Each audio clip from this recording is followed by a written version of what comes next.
r/AskReddit. Teachers of Reddit, what was the best excuse for being late that turned out to be true? Posted by Minecraft Player 48. A kid's apartment burned down overnight. He was a little late, but still came. Now that's dedication. Told me he got pulled over by the cops for wobbly driving on his bike and they thought he was drunk. Turned out he was just dodging all the slugs on the street. Did he tell them he was sluggish? One of my organ students told me he was late arriving for his lesson because he got stuck behind a lengthy funeral procession en route to the cemetery. I knew he was telling the truth because I had played the organ for the service earlier that morning and the church was packed. Wait, wouldn't he have still got to the lesson before you if you were at the service?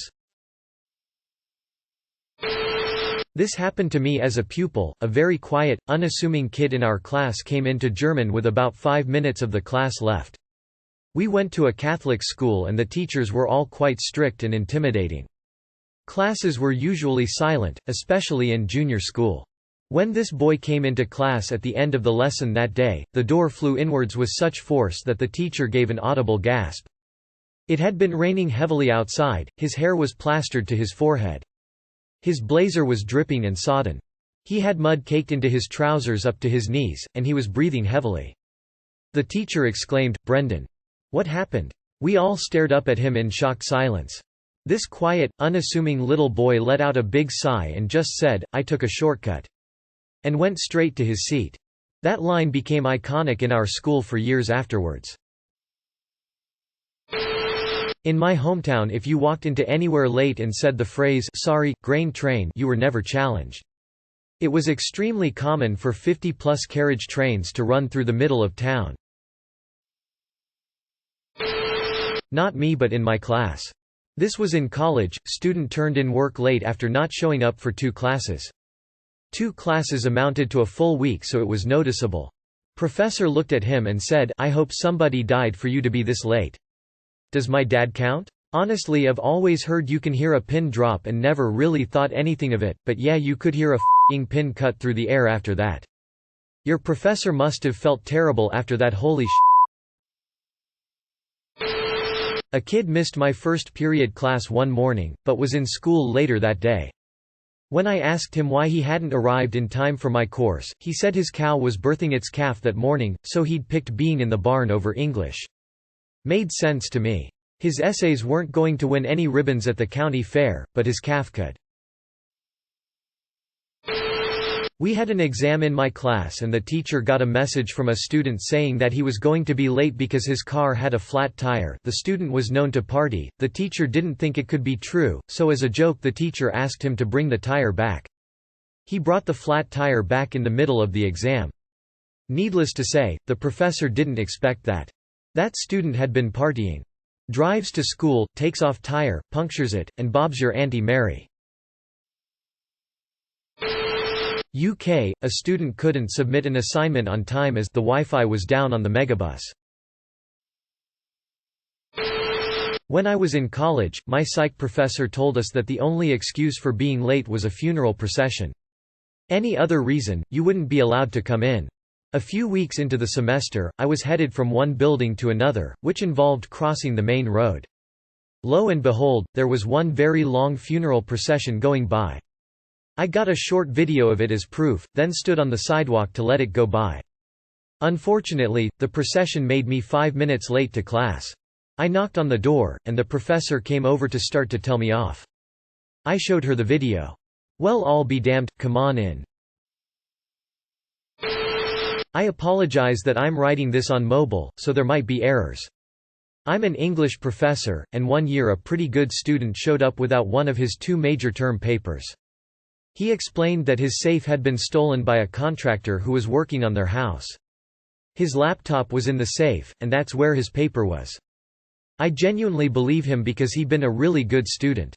Then over the next few weeks, he started to show up to class looking very tired. He said that he was on a hunt for the person who stole his safe, and he was spending late nights with his cousin driving around looking for the guy because they knew his van. Now, the student and his cousin were both recently back from tours in Iraq and had seen combat experience. They wanted to find the guy to beat the shit out of him and get the safe back because his wife's wedding ring was in the safe as well as a bunch of cash. He rewrote the paper and turned it in, apologetic that it wasn't up to his usual quality, but he still kept coming to class looking like he hadn't slept. After a little while he came very happy to my office hours, and he reported that he found the guy after a long search that involved breaking into a meth den, shaking people down with baseball bats and even bribing some prostitutes. He said that they found the guy's van at a Taco Bell after getting a tip from a prostitute, and they cornered him and waited for the police to come. I read in the news that he had in fact done a citizen's arrest and stopped the guy at a Taco Bell, and that they ended up calling in the Secret Service because he used the cash that he stole from the safe to buy a bunch of counterfeiting equipment.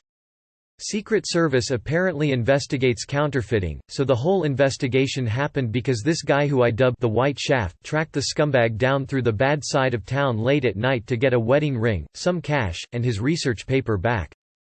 It all turned out to be true. He got the ring and the laptop back. I gladly accepted his original paper, and it got a much higher grade than the rewrite. I had a teacher who showed up about halfway through the class. Apparently her car had slid intense snowstorm the night before and she had walked the last mile or so. MTV paid me $50 to fill my backpack with cement and carry it around for the day. I accepted that excuse. Student later regretted it, as a replacement backpack and college textbooks far exceeded $50. But he got his moment of fame and I didn't penalize him for his tardy. Gotta live a little. I had a 6-year-old turn up late to her lesson and blurt out, "Sorry I was late, I had to color in a bunny." Seems fair. My best friend and I used to roller skate to school, and one day we both forgot to put our shoes in our backpacks. So we skated to the vice principal's office and got to skip first period to go home for shoes. We stopped at Taco Bell on the way back for breakfast, because we figured we were already excused. She had to take her sister to school and drive her mom to rehab. She was always late to class because her mom just wanted to sleep in. Problem was, if the mom was late or did not go, she would have violated her probation and gone to prison. I never marked her late. If she missed anything important, she could come in at lunch or after school to make it up. I was one of about 20 kids who were late to school. We showed up at the school office as a group, and when questioned why we were late, we said, "The school bus blew up." They questioned, "So the engine blew up?" The kids, "No, the whole bus, in flames. It blew up." There was much conference between the teachers, all of them thinking we embellished the story. Next thing you know, one of the admin staff has the news website open, very obvious image of an entire bus on fire with a bunch of kids in our school uniform standing in front of it. Our late slip for class read, "School bus blew up." Not a teacher but a friend said his house blew away. Apparently, tornado. Literally today, child missed my first hour class, note said car accident on the way to school and would be coming late. Kid comes for second hour, has pictures on his phone of the rollover accident.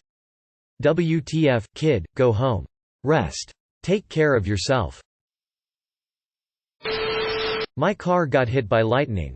It did, in the school parking lot. Her tires were melted to the pavement. She had to go out and deal with the tow truck, call her parents, etc. It was pretty dramatic. After 9/11, my small-town high school received bomb threats every week for 2 months, and they decided to make us attend school on a Saturday. Myself and about 5 others showed up for our classes. And every teacher said something like, "I can't wait for the excuses on Monday." Most of the excuses were something along the lines of family plans or whatnot, but one kid was made read his dad's note aloud to the class because our first period teacher thought it was hilarious. In the most down south accent you can imagine, it went something like, "My son ain't too smart, but he knows you ain't supposed to get punished for someone else being a dumbass. Bought him a 6-pack, so he was drunk. Y'all can off. I wish we had smartphones to record back then so I could share it." I was the student. When I was in college, I opened my front door to see SWAT teams and DIA agents outside of my house. The one who looked at me was holding some kind of I went back inside. From what I heard, there was a multiple sting operation that happened around my town and my neighbor's place got raided. I missed half of my classes that day. Me. My bus hit a bird and the whole windshield was cracked. We had to wait for another bus to pick us up. I'm Pink, a fair-skinned student age 10, went with a friend to the holy festival at a nearby Hindu temple where she was covered with red powder and dyed bright red from head to toe. Her mother, another teacher at the school, had made her sit for hours in the bathtub to soak it off, but even after another round of early morning shower scrubbing, she arrived at school a pleasant shade of pink. Technically, she wasn't late, but she stayed in her mother's classroom until the bell rang. A guy in my college class missed class one day. The next day he came in with his eye covered up and medical paperwork in hand. Apparently he got pecked in the eye by a chicken. When I was student teaching, I was late because there was bunch chickens in the middle of the road. They wouldn't move at all. This is in the middle of a city of 200,000 people. Freaking chickens. I finally get to school and profusely apologize to my mentor teacher, and I told her why I was late thinking it sounded ridiculous. She said, "Yeah, those chickens are f***ing ass. They surrounded my car in the McDonald's parking lot last year. Don't worry about." This was me as a student. My parents thought I'd get President's Day off, so they didn't wake me up. You are an absolute legend for making it to the end. Thank you so much for watching. If you enjoyed, please hit that like button. And if you can't get enough, consider subscribing. See you around.